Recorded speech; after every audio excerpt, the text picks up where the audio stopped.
ذكره موجود اللي يحب يرجع له عند قوله سبحانه وتعالى، تفسير ابن كثير، عند قوله تعالى والنخل ذات الأكمام. أيوة. عرفت كيف؟ في سورة الرحمن. ماذا ذكر ابن كثير في هذا حول هذه القصة؟ قال كتب قيصر إلى عمر بن الخطاب رضي الله عنه، قال إن رسلي، مرسل جواسيس، هو الجواسيس من زمان يعني. عرفت كيف؟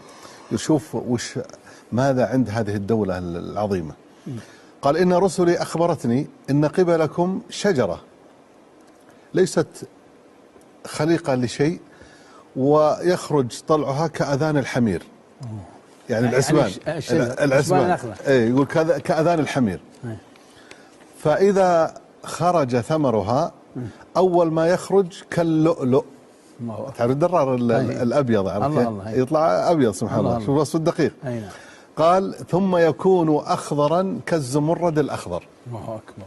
قال ثم يكون أحمرا كالياقوت الأحمر. لا إله إلا الله. قال ثم ينضج فيكون كأطيب فالوذج. ايش الفالوذج ابو عبد العزيز؟ الحلى كأطيب حلى. حلو.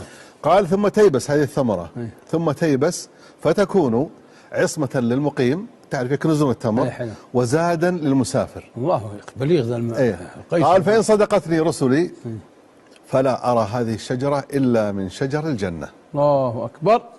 عرفت كيف؟ مو بسهل قيصر. أي نعم. أكيد بيصير ملك وهو سهل؟ لا أكيد بيصير ما هو سهل. يعني عنده قدرات فائقة يعني. عمر بن الخطاب لما استلم الرسالة قلب الرسالة، الورقة قلبها وكتب، قال إن رسلك قد صدقتك. حلو. وإن هذه الشجرة هي التي نفست تحتها مريم. الله أكبر. فولدت ابنها عيسى. الله أكبر. فاتق الله ولا تتخذ عيسى إلها من دون الله. وإن مثل عيسى كمثل آدم خلقه من تراب ثم قال له كن فيكون. ويا أهل الكتاب تعالوا إلى كلمة سواء بيننا وبينكم ألا نعبد إلا الله ولا نشرك به شيئا. الله أكبر. الله يرضى عليك يا أبو عبد الله. أقول هذه رسالة خطيرة.